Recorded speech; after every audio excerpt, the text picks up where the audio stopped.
Olá a todos, aqui quem fala é o professor Caio Augusto e dando continuidade então aqui ao nosso curso de Sociologia, chegamos num tema, numa aula, num autor fundamental que você não pode deixar de estudar quando você está num curso de Sociologia, que é o Levi-Strauss, o chamado pai do estruturalismo, né? Um autor fundamental que trouxe, né, como contribuição para a Sociologia esse pensamento estruturalista que é utilizado até os dias de hoje. Bom, começando aqui o nosso roteiro, a gente sempre começa falando um pouquinho da vida e da obra do autor. Depois a gente vai falar um pouquinho do método dele, que é o estruturalismo. Ele, que é um grande antropólogo, né, trouxe grandes contribuições para a antropologia. Depois nós vamos ver a ideia de mitologia e estrutura do pensamento, porque o Levi-Strauss faz uma boa dissecação da própria estrutura do pensamento humano. Depois nós vamos analisar a ideia de sistemas de parentesco. Ele, como antropólogo, fez estudos com comunidades indígenas e com diferentes comunidades no mundo sobre essa questão dos sistemas de parentesco. Depois nós vamos analisar o conceito de natureza e cultura e, por fim, o relativismo cultural, né?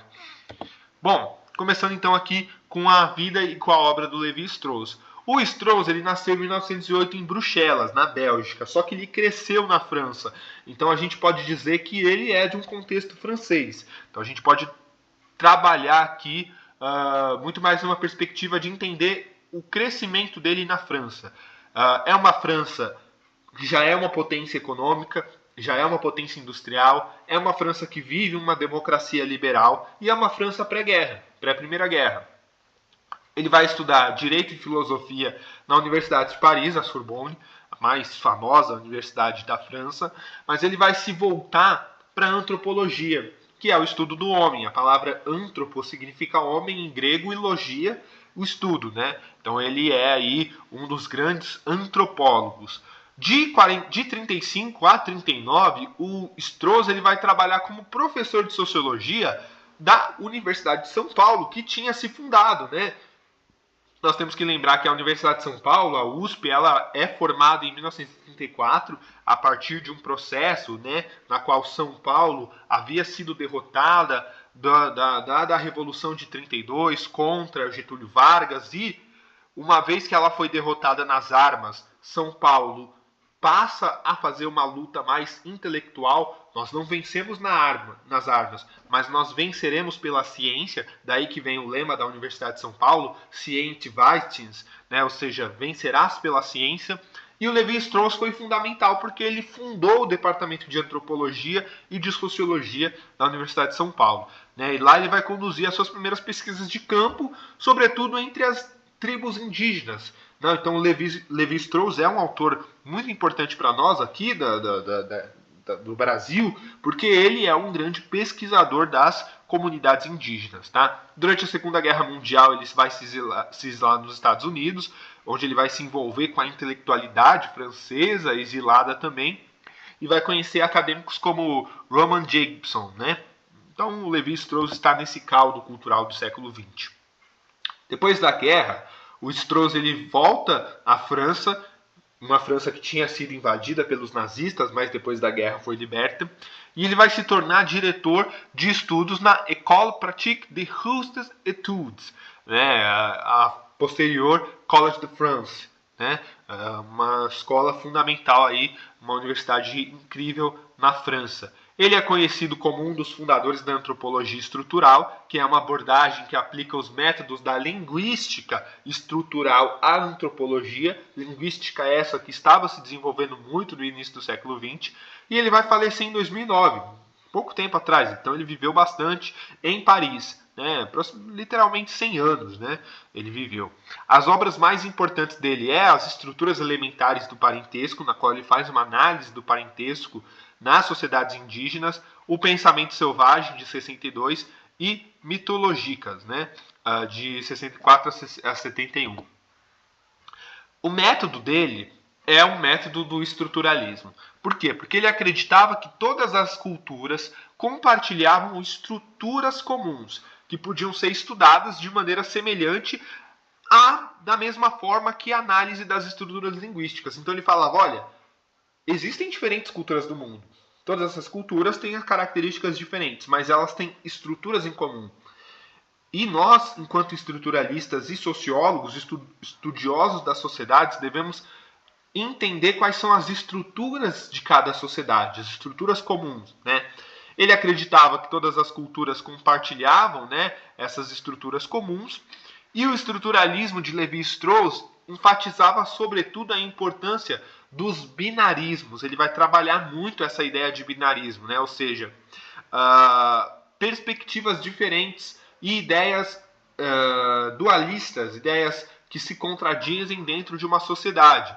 Ele vai dizer, por exemplo, que a mente humana tende a organizar a experiência em pares, né, em pares opostos. Então, natureza e cultura, vida e morte, cru, cozido. Vai trabalhar muito com essa ideia dialética. Não é a dialética de Hegel, tá? Dialética de Hegel é outra questão, tá? Na sua série de livros intituladas, né, mitológicas, ele vai trabalhar os mitos de diversas culturas indígenas, sobretudo das Américas aqui, para demonstrar que elas compartilham uma estrutura em comum. Ele vai dizer, olha, os mitos servem para resolver contradições culturais e proporcionar uma maneira de entender e lidar com os dilemas existenciais, bem como para trazer explicações para fenômenos naturais não conhecidos. Então, uma das estruturas que ele vai ver em comum em várias tribos indígenas é o mito. O mito como unificador, o mito como perspectiva que unifica e também proporciona explicações para fenômenos da natureza. E isso a gente encontra em qualquer sociedade. Seja uma sociedade, por exemplo, europeia, né, grega, romana, como em tribos e sociedades indígenas. Né? O Levi-Strauss ele vai sugerir que os mitos podem ser decompostos, uma linguagem muito das ciências naturais, em unidades básicas chamadas mitemas, que funcionam de maneira semelhante aos fenômenos da linguística. Ele tem muita inspiração nos estudos da linguística. Né? O outro foco central na obra do Levi-Strauss é a análise dos sistemas de parentesco. Como eu falei para vocês, ele vai analisar como que são os sistemas de parentesco de várias tribos indígenas, de várias sociedades diferentes, e ele vai dizer, olha, as estruturas elementares do parentesco são estruturas que nós vemos repetições em várias culturas. E ele vai aplicar o próprio princípio do estruturalismo para estudar, sobretudo, as relações de casamento e as relações familiares. Né? Ele vai dizer que os sistemas de parentesco são, sobretudo, formas de organizar e regular a aliança e a troca entre grupos sociais. Isso a gente vê em várias sociedades, né? Ou seja, o casamento sempre foi utilizado como uma forma de fazer aliança entre tribos diferentes, entre povos diferentes. O casamento sempre é um símbolo de paz, seja numa sociedade europeia ou numa sociedade indígena. Casar a sua filha com o líder de uma outra tribo ou de uma outra sociedade é um sinal de paz. E ele vai falar, olha, isso se repete em várias culturas, portanto é uma estrutura, né, um aspecto estrutural, né, das sociedades. E ele vai introduzir a ideia de que os sistemas de parentesco podem ser entendidos como sistemas de comunicação e troca comparáveis aos sistemas linguísticos. Um outro princípio central na análise do Levi-Strauss é a exogamia, que é justamente, a palavra exo significa fora, é a prática de casar com alguém fora do grupo social. Então, uma tribo indígena, mas na qual um sujeito se casa com uma pessoa de uma tribo rival ou de uma outra tribo. Isso a gente chama de exogamia. Ele vai argumentar que a exogamia não é apenas uma regra social, mas um fenômeno e um mecanismo fundamental para a criação de alianças.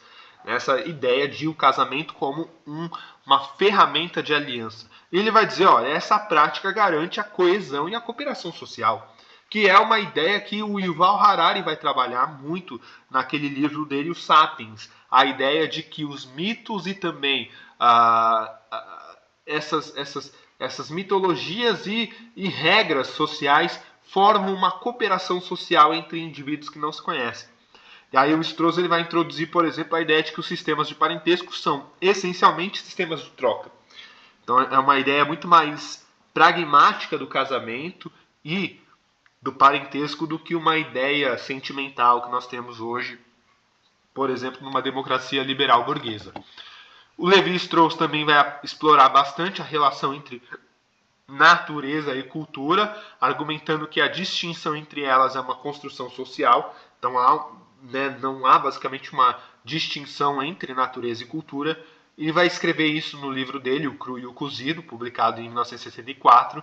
Ele vai usar a oposição entre alimentos crus e cozidos nas várias sociedades para ilustrar como as culturas transformam elementos naturais em culturais através de práticas simbólicas e rituais. Então isso é bem interessante, ou seja, uma prática natural ganha um aspecto cultural em todas as sociedades. E ele vai sugerir que todas as culturas se engajem em processos de transformação simbólica que mediam entre a natureza e a cultura. Isso a gente observa em várias sociedades.